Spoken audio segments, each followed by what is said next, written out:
Hello friends, नमस्कार। तो चलिए हम लोग देख लेते हैं मध्य प्रदेश विधानसभा चुनाव को। तो मध्य प्रदेश विधानसभा दृष्टि आय का सीरीज चल रहा है, जिसमें राष्ट्रीय हम लोग घटनाक्रम देख रहे हैं। तो इसमें मध्य प्रदेश विधानसभा चुनाव को इस वीडियो में, इस पार्ट में देखेंगे। संसदीय एवं विधानसभा निर्वाचन क्षेत्रों के परिसीमन आदेश 2008 के अनुसार मध्य प्रदेश विधानसभा में कुल 230 सीटें हैं। मध्य प्रदेश विधानसभा में कुल कितनी सीटें हैं? तो 230 सीटें हैं। और इनमें से 35 सीटें वो एससी के लिए हैं और 47 सीटें एसटी के लिए हैं। 35 एससी, 47 एसटी और कुल कितनी है? तो 230 सीटें हैं। भारत निर्वाचन आयोग द्वारा जारी अधिसूचना के तहत राज्य में नई विधानसभा के गठन के लिए एक चरण में चुनाव करवाने की घोषणा की गई है। तो विधानसभा का जो चुनाव होगा वो मात्र एक चरण में ही होगा मध्य प्रदेश में। और राज्य में मतदान जो होगा वो 17 नवंबर 2023 को संपन्न हुआ। राज्य में मतदान 17 नवंबर 2023 को संपन्न हुआ। मध्य प्रदेश विधानसभा चुनाव जो है वो 2023 में कुल 77.15% मतदान दर्ज किया गया।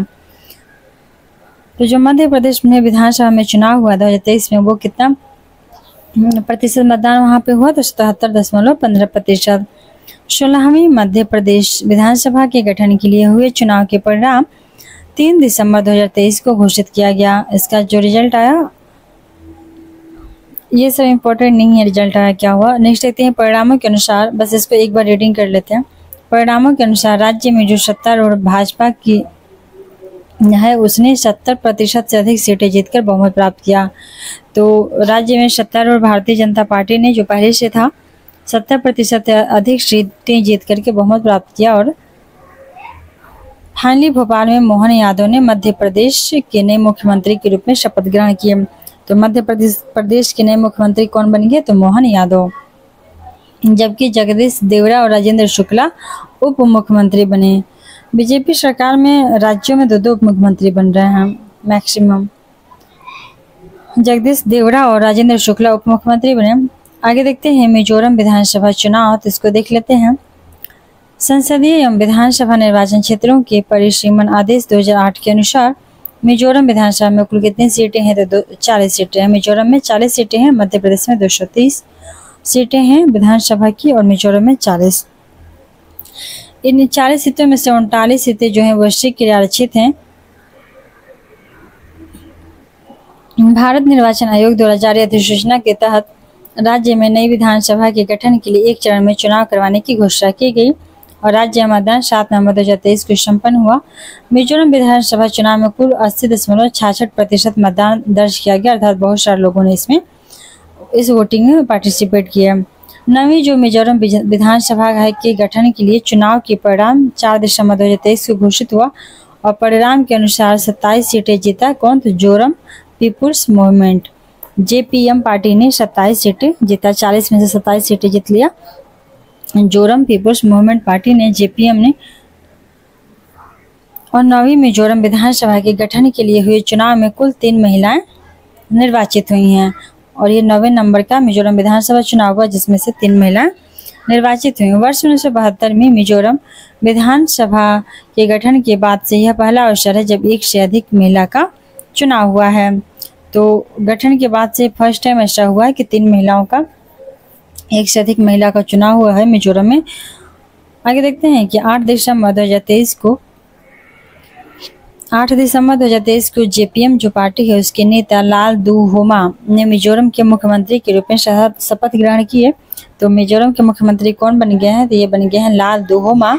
और पिछले लगभग 40 वर्षों में यह पहली बार हुआ है जब मिजो नेशनल फ्रंट MNF और भारतीय राष्ट्रीय कांग्रेस INC के अतिरिक्त किसी अन्य पार्टी के नेता ने मिजोरम के मुख्यमंत्री के रूप में शपथ ली है। अर्थात इसके पहले MNF और INC राष्ट्रीय इंडियन नेशनल कांग्रेस के नेता ही मिजोरम के मुख्यमंत्री बनते थे, लेकिन इस बार पहली बार हुआ है जब जेपीएम के नेता बने हैं मुख्यमंत्री, जिनका नाम था लाल दुहोमा। आगे देख लेते हैं। तो आगे है कि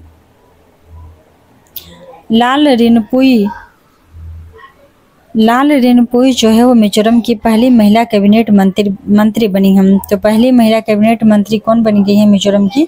लाल रेनपुई बन गई है मिजोरम की पहली महिला कैबिनेट मंत्री लाल रेनपुई।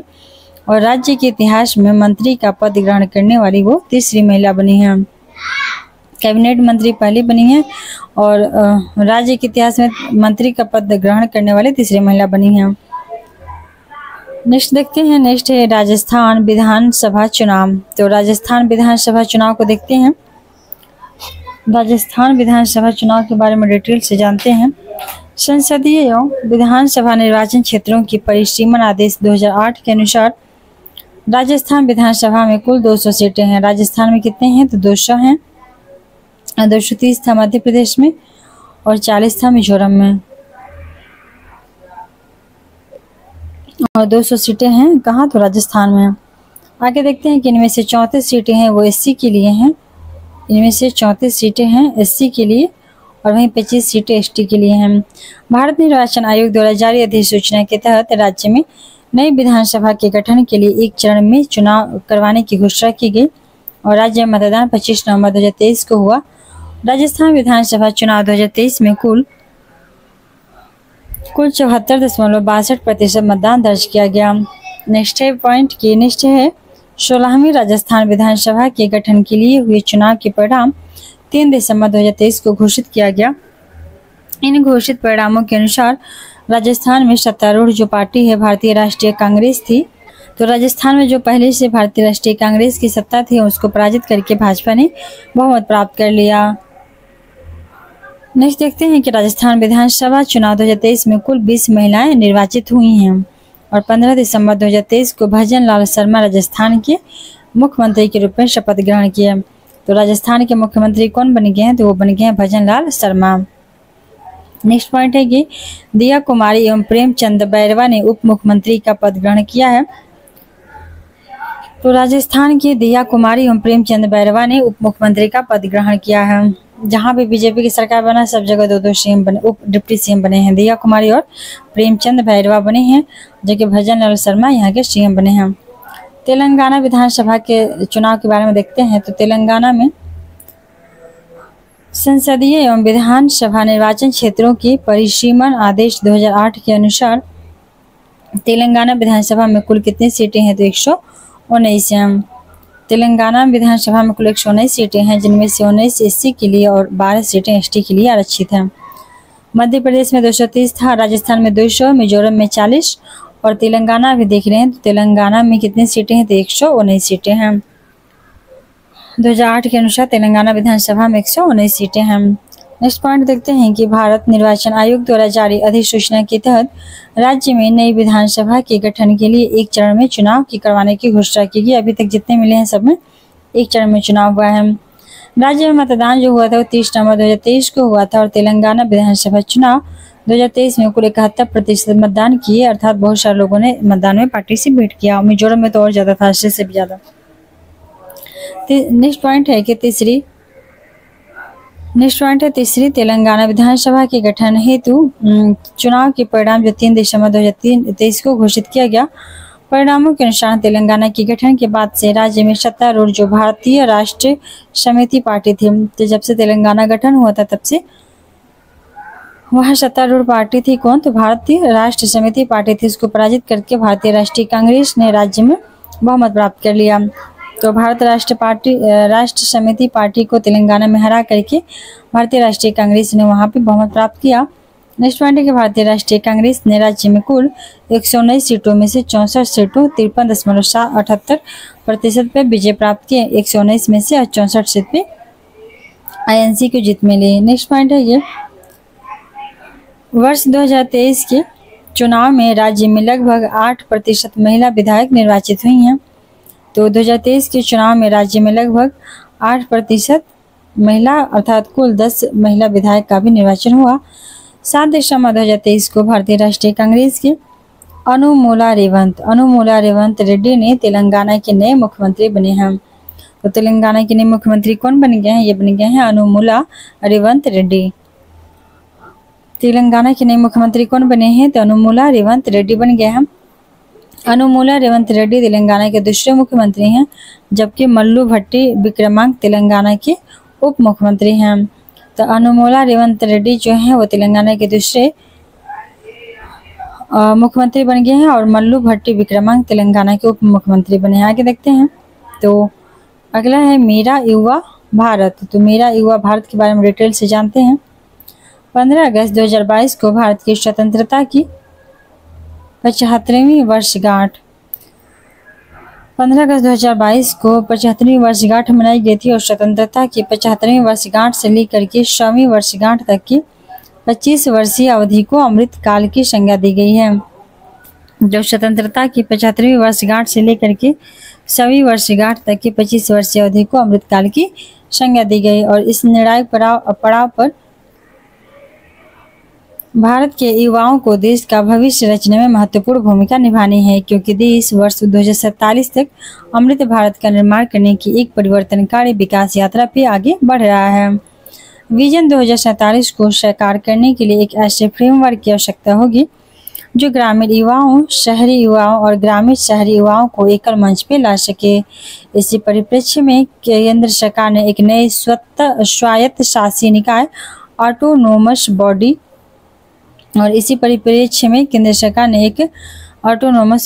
एक नया स्वायत्त शासी निकाय नामतः उसका नाम क्या था, मेरा युवा भारत माई भारत। मेरा युवा भारत माई भारत के रूप में एक व्यापक सक्षम तंत्र की स्थापना का निर्णय लिया है। मेरा युवा भारत माई भारत के रूप में एक व्यापक सक्षम तंत्र की स्थापना का निर्णय लिया गया है ताकि 2047 तक जो हम लोग का संकल्प है, हमारे देश का संकल्प है अमृत भारत का, उसको निर्माण करने में मदद मिल सकेगी। इसका इम्पोर्टेंट फैक्ट देख लेते हैं। तो इम्पोर्टेंट फैक्ट है कि इससे संबंधित इम्पोर्टेंट फैक्ट देखते हैं। तो मेरा युवा भारत से 31 अक्टूबर 2023 को राष्ट्रीय एकता दिवस के अवसर पर नरेंद्र मोदी ने नई दिल्ली स्थित कर्तव्य पथ पर देश के युवाओं के लिए मेरा युवा भारत माई भारत मंच का शुभारंभ किया। तो कर्तव्य पथ पर 31 अक्टूबर 2023 को नरेंद्र मोदी के द्वारा मेरा युवा भारत माई भारत मंच का शुभारंभ किया गया। नेक्स्ट पॉइंट है कि मेरा युवा भारत युवा कार्यक्रम एवं खेल मंत्रालय भारत सरकार द्वारा स्थापित यह एक क्या है, तो एक स्वायत्त निकाय है, ऑटोनोमस बॉडी है। यह युवा विकास और युवा नेतृत्व वाले विकास के लिए प्रौद्योगिकी टेक्नोलॉजी संचालित एक व्यापक संस्थागत तंत्र इंस्टीट्यूशनल मैकेनिज्म भी प्रदान करेगा। नेक्स्ट पॉइंट है कि मेरा युवा भारत को देश के युवाओं के लिए एक ही स्थान पर एक संपूर्ण सरकारी मंच के रूप में सेवा प्रदान करने के लिए स्थापित किया गया है। तो मेरा युवा भारत को देश के युवाओं के लिए एक ही स्थान पर एक संपूर्ण सरकारी मंच के रूप में सेवा प्रदान करने के लिए स्थापित किया गया है और इस मंच के माध्यम से जो युवा हैं अपनी आकांक्षाओं को साकार कर सकेंगे और विकसित भारत के निर्माण में भी योगदान दे सकेंगे। और अपन देखते हैं मेरा युवा भारत मंच राष्ट्रीय युवा नीति में दी गई युवा यूथ की परिभाषा के अनुरूप 15 से जो 29 वर्ष आयु वर्ग के युवा हैं उनको लाभान्वित करेगा। लेकिन विशेष रूप से किशोरों के लिए बनाए गए इस कार्यक्रम के घटकों के मामले में लाभार्थी 10 से 19 वर्ष आयु वर्ग के होंगे। मेरा युवा भारत एक फिजिटल मंच है। मेरा युवा भारत एक फिजिटल मंच है। फिजिटल का तात्पर्य है फिजिकल प्लस डिजिटल। मेरा युवा भारत एक फिजिटल मंच है और फिजिटल का अर्थ क्या है, फिजिकल प्लस डिजिटल।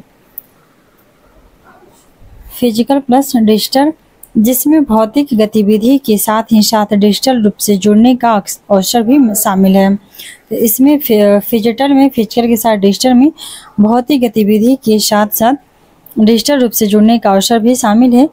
यह युवाओं को मात्र निष्क्रिय प्राप्तिकर्ता पैसिव रेसिपिएंट्स की जगह विकास का सक्रिय संचालक एक्टिव ड्राइवर बनाने में मदद करेगा। तो यह जो युवाओं को मात्र निष्क्रिय प्राप्त करता है, तो यह जगह विकास का सक्रिय संचालक एक्टिव ड्राइवर बनाने में काम करेगा। नेक्स्ट पॉइंट देखते हैं। तो नेक्स्ट हेडलाइन है हम लोग का आज़ादी के अमृत महोत्सव का समापन। तो आज़ादी के अमृत महोत्सव का समापन के बारे में डिटेल से जानते हैं। आज़ादी का अमृत महोत्सव भारत की स्वतंत्रता के 75 वर्ष पूरे होने का उत्सव मनाने और यहाँ के लोगों, संस्कृति और उपलब्धियों के गौरवशाली इतिहास को याद करने के लिए भारत सरकार द्वारा संचालित एक पहल थी। जन भागीदारी की भावना से इस महोत्सव को जन उत्सव के रूप में मनाया गया। इस महोत्सव को जन उत्सव के रूप में मनाया गया और आज़ादी का अमृत महोत्सव के दौरान ही प्रतिवर्ष 15 नवंबर को जनजातीय गौरव दिवस के रूप में मनाने की घोषणा की गई। तो आज़ादी का अमृत महोत्सव जब चल रहा था उसी समय प्रतिवर्ष 15 नवंबर को जनजातीय गौरव दिवस को भी मनाने का घोषणा किया गया। 15 नवंबर को क्या मनाया जाएगा? तो जनजातीय गौरव दिवस। इसी अवधि के दौरान 26 दिसंबर को साहिबजादा जोरावर सिंह और साहिबजादा फतेह सिंह की 26 दिसंबर को शहादत की याद में वीर बाल दिवस को भी मनाने की घोषणा की गई।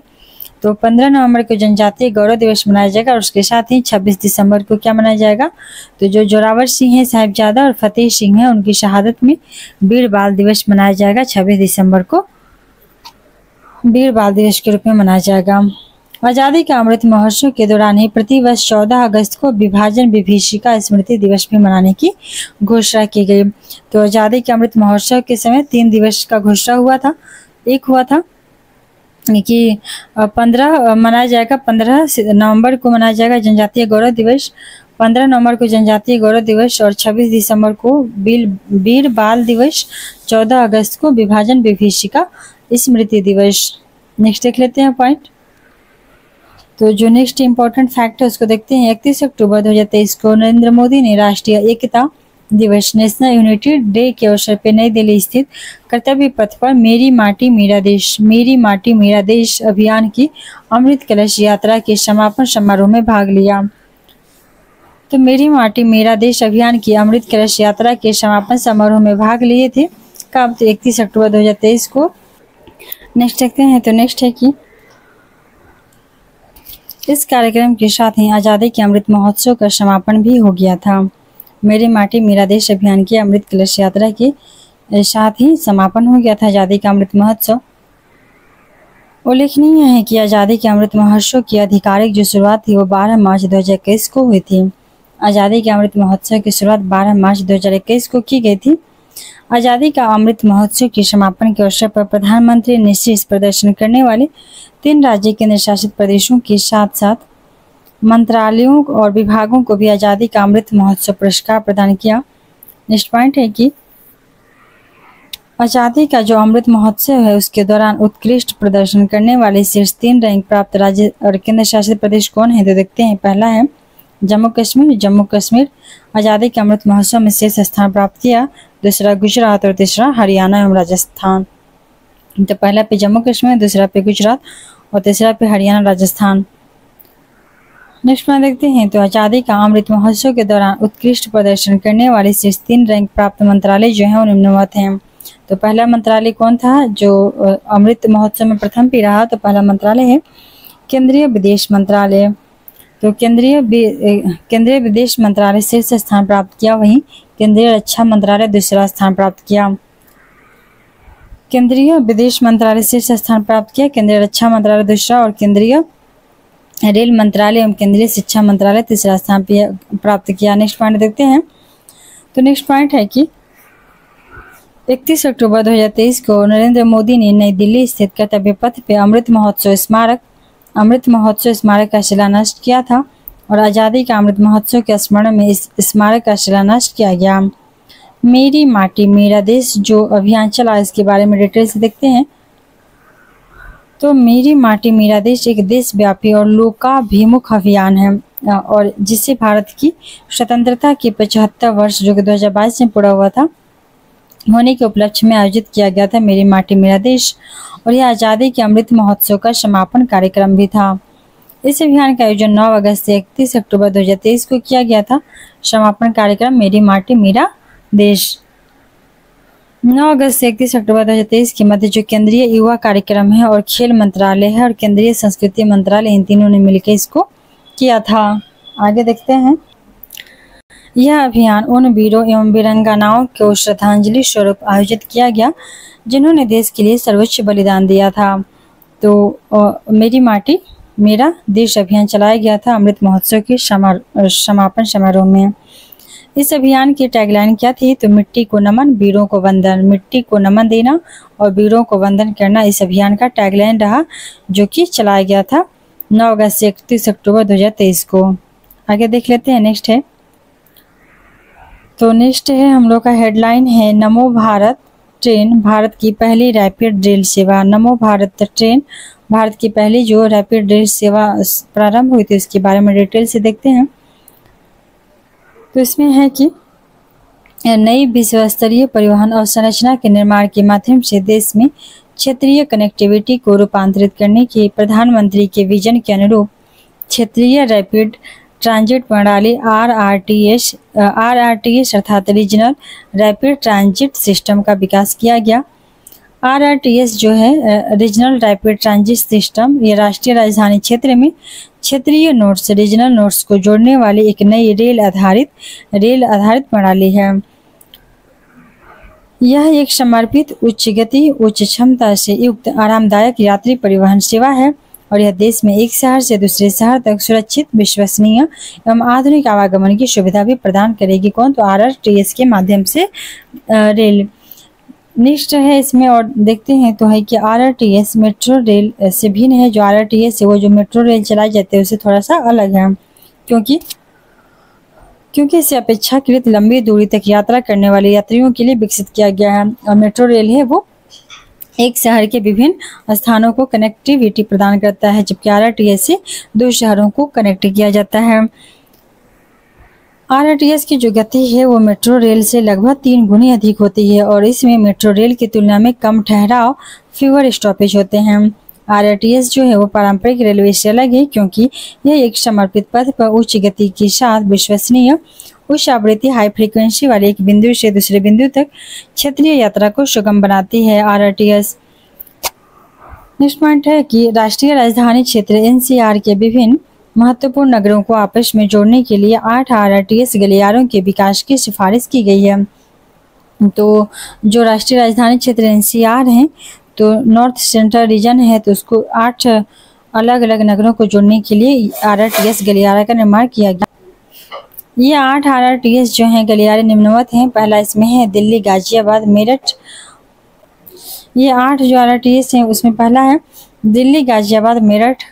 दूसरा है दिल्ली, गुरुग्राम, एसएनबी अलवर। और तीसरा दिल्ली, पानीपत, दिल्ली, फरीदाबाद, बल्लभगढ़, पलवल, गाजियाबाद, खुर्जा, दिल्ली, बहादुरगढ़, रोहतक, गाजियाबाद, हापुड़ और दिल्ली, शाहदरा, बड़ौद इत्यादि शहरों को प्रदान की जाएगी। इससे संबंधित इंपॉर्टेंट फैक्ट देख लेते हैं।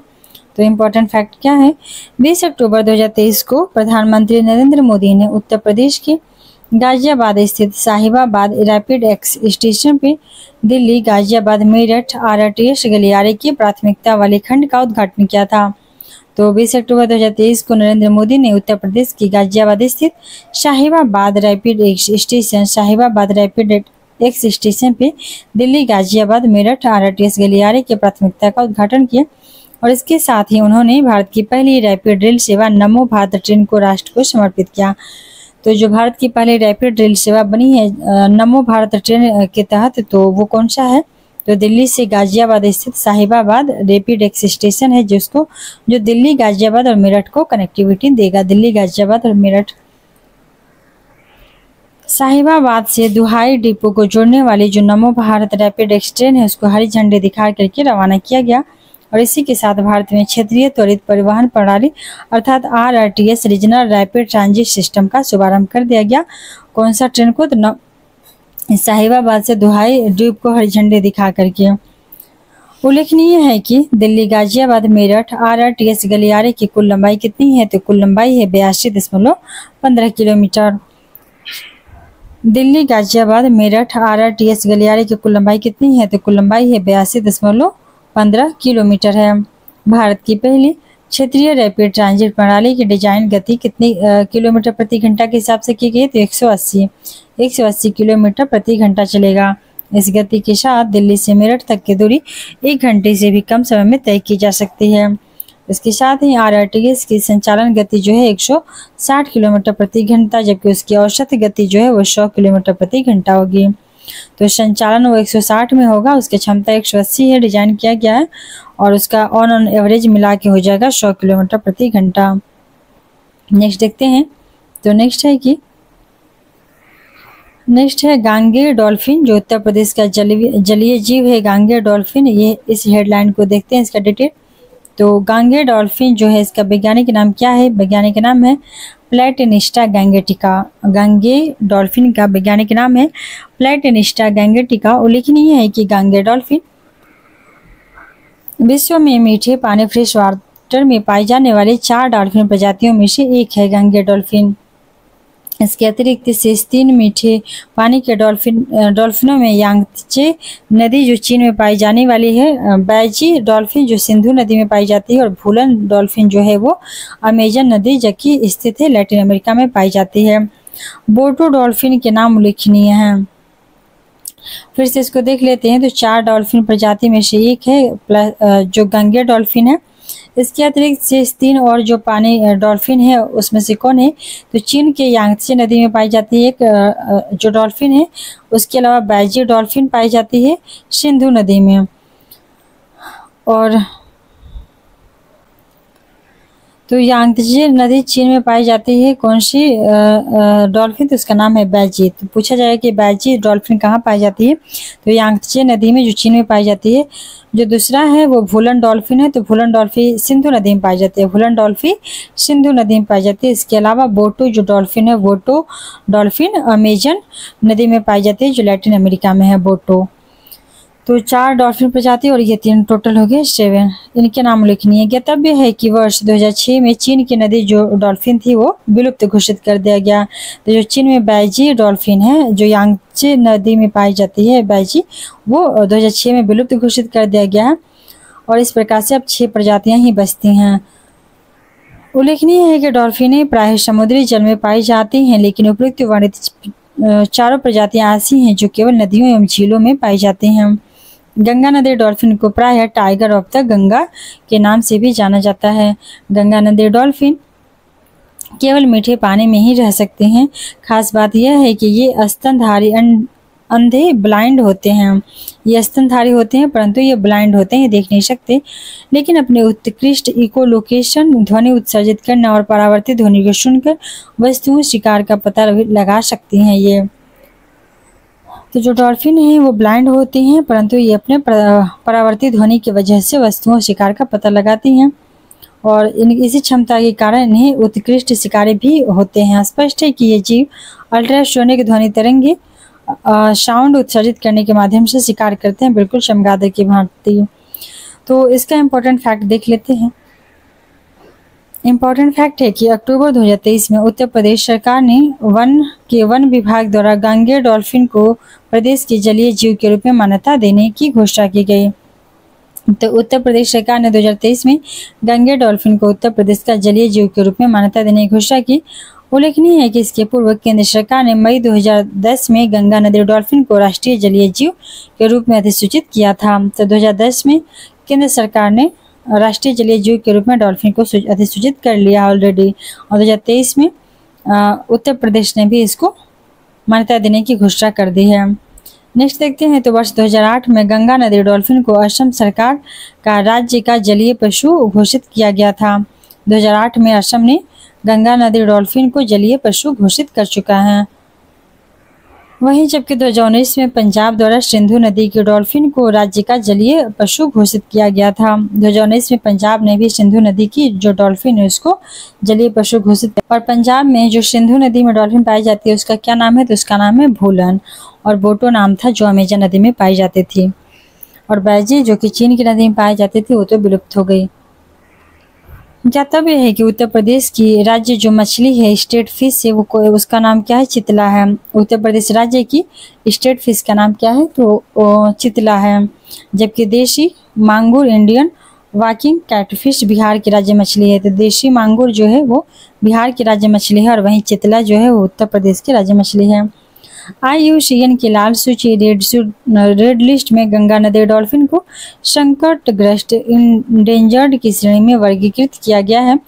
गंगा नदी डॉल्फिन को वन्यजीव संरक्षण अधिनियम 1972 के अनुसूची 1 में सूचीबद्ध किया गया है, जिसके तहत इन्हें सुरक्षा का उच्चतम स्तर प्राप्त हुआ है। इन्हें CITES convention on international trade in endangered species of wild fauna and flora CITES के परिशिष्ट 1 अपेंडिक्स 1 में सूचीबद्ध किया गया है। घोल मछली के बारे में देखते हैं। तो घोल मछली क्या है? घोल मछली गुजरात की राज्य मछली है। जो घोल मछली है वो गुजरात की राज्य मछली है। बिहार की मांगुर है, उत्तर प्रदेश की चितला है और गुजरात की राज्य मछली है घोल। 21 नवंबर 2023 को विश्व मत्स्यिकी दिवस वर्ल्ड फिशरीज डे के अवसर पे 21 नवंबर को मनाया जाता है विश्व मत्स्यिकी दिवस। इसके अवसर पे घोल मछली को गुजरात की राज्य मछली के रूप में घोषित किया गया। घोल मछली का वैज्ञानिक नाम क्या है? तो घोल मछली का वैज्ञानिक नाम क्या है? तो घोल मछली का वैज्ञानिक नाम है प्रोटोनिविया डाइकैंथस। घोल मछली का वैज्ञानिक नाम है प्रोटोनिविया डाइकैंथस। प्रोटोनिविया डाइकैंथस यह भारत में पाई जाने वाली सबसे बड़ी मछलियों में से एक है। प्रोटोनिविया डाइकैंथस भारत में पाई जाने वाली सबसे बड़ी मछलियों में से एक है। सुनहरे भूरे गोल्डन ब्राउन रंग वाली यह मछली गुजरात के अलावा महाराष्ट्र के समुद्री क्षेत्रों में भी पाई जाती है और इसे गोल्ड फिश कहा जाता है। तो गोल्ड फिश कहा जाता है घोल मछली को, गोल्ड फिश भी कहा जाता है। गुजरात सरकार ने घोल मछली को उसके आर्थिक मूल्य और विशिष्टता के कारण राज्य मछली का दर्जा दिया है। तो आर्थिक मूल्य और विशिष्टता के कारण राज्य मछली का दर्जा घोल को दिया गया। नेक्स्ट पॉइंट देखते हैं। तो गंगा नदी के किनारे गंगा नदी डॉल्फिन के महत्वपूर्ण आवासों को संरक्षित क्षेत्रों के रूप में अधिसूचित किया गया है, जैसे विक्रमशिला डॉल्फिन अभ्यारण्य जो कहाँ है? तो बिहार में है। तो गंगा नदी किनारे जो भी गंगा नदी डॉल्फिन है उनके महत्वपूर्ण आवास को संरक्षित किया गया है, उसको सुरक्षित किया गया है। तो विक्रमशिला डॉल्फिन अभ्यारण्य जो बिहार में है उसको भी संरक्षित किया गया है।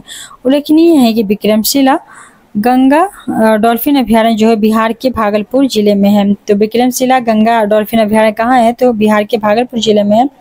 15 अगस्त 2020 को स्वतंत्रता दिवस के अवसर पर नरेंद्र मोदी ने नदी और समुद्री दोनों डॉल्फिन के संरक्षण को बढ़ावा देने के लिए प्रोजेक्ट डॉल्फिन की घोषणा की थी। प्रोजेक्ट डॉल्फिन की घोषणा किया गया था 15 अगस्त 2020 को ताकि समुद्र और नदी दोनों के डॉल्फिन को सुरक्षित किया जा सके प्रोजेक्ट डॉल्फिन के तहत। तो प्रोजेक्ट डॉल्फिन की घोषणा 15 अगस्त 2020 को की गई थी। इसके साथ ही इस वीडियो को करते हैं समाप्त। अगला जो हेडलाइन है, भारतीय भेषज संहिता आयोग PDG का सदस्य, इसको हम देखेंगे नेक्स्ट वीडियो में। Thanks for watching.